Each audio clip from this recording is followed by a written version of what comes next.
Hey, what's up guys? Welcome back to a brand new video on the channel. It is so awesome to have you guys here. I am so glad that you are coming back and enjoying the content. Thank you so much for all of your feedback on the videos that I've made so far and the work that I've been putting up on my Instagram. Check it out if you don't already know what I've been doing. Last week myself and a couple of the guys and girls, we went out to the other side of the country. We went on a little adventure doing a bit of rock climbing and I took some banger shots. I was so happy with them, and again, I'm so stoked that you guys like them. Your comments, your feedback and everything just means the world to me, so thank you.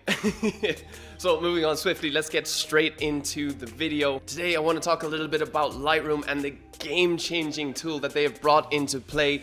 It has helped me, or it has just become such an integral part to my own workflow because I love it. I've been using it all the time. If you already know what I'm talking about, I'm pretty sure you know how good it is. But if you do not, fear not, because that is exactly what I'm going to be talking about today. So let's take a look at this bad boy. Let's get straight into Lightroom and I'll show you exactly what's going down.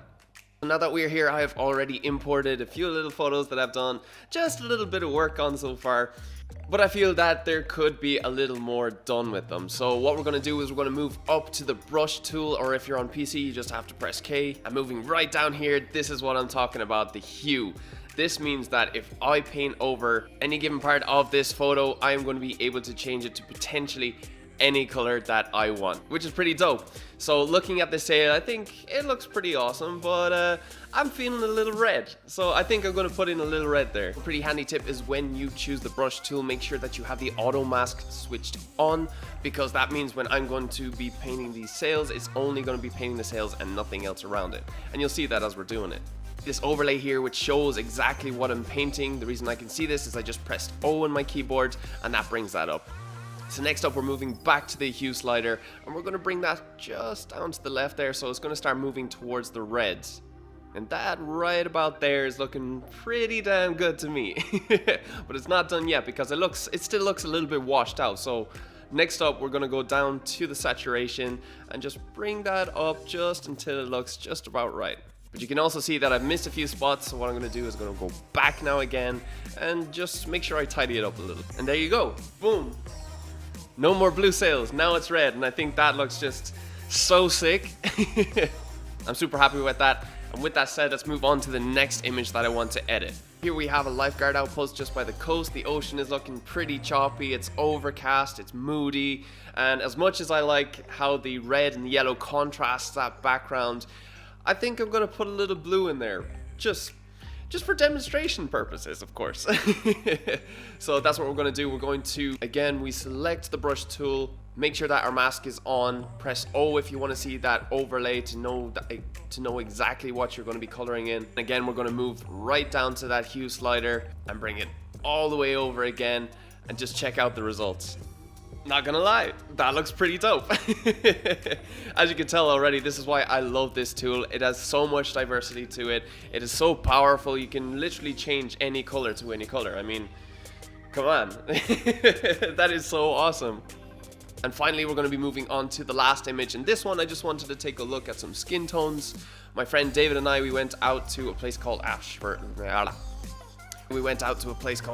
Castle, and this is where I took this shot. The sun was shining through the trees. It looked so amazing, so cinematic, if you will, and I'm super happy with how this shot came out. But as you can kind of see, the skin tones, he's looking a little pukey, if you know what I mean.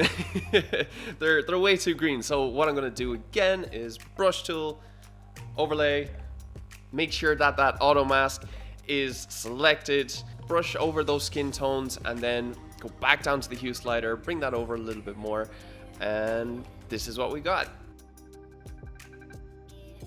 Here is the before and after of each of the photos, even before all the edits that I did to them, but now you can see a little bit of insight of what goes on behind the scenes of when I'm editing my photos. This is the first one, the second one, the third one. Oh, I just love this tool. And I'm definitely gonna keep using it. That's it for today's video, guys. Thank you so much for watching. As always, you are amazing. It means the world to me, all those wonderful comments that you've been putting down. I love putting out content, and I'm definitely going to keep at it. It means the world to me that you are here and watching my videos and commenting and liking all over on Instagram as well. If you haven't already subscribed, please do that. That would mean the world to me also. And yeah, I will catch you in the next video. Ciao.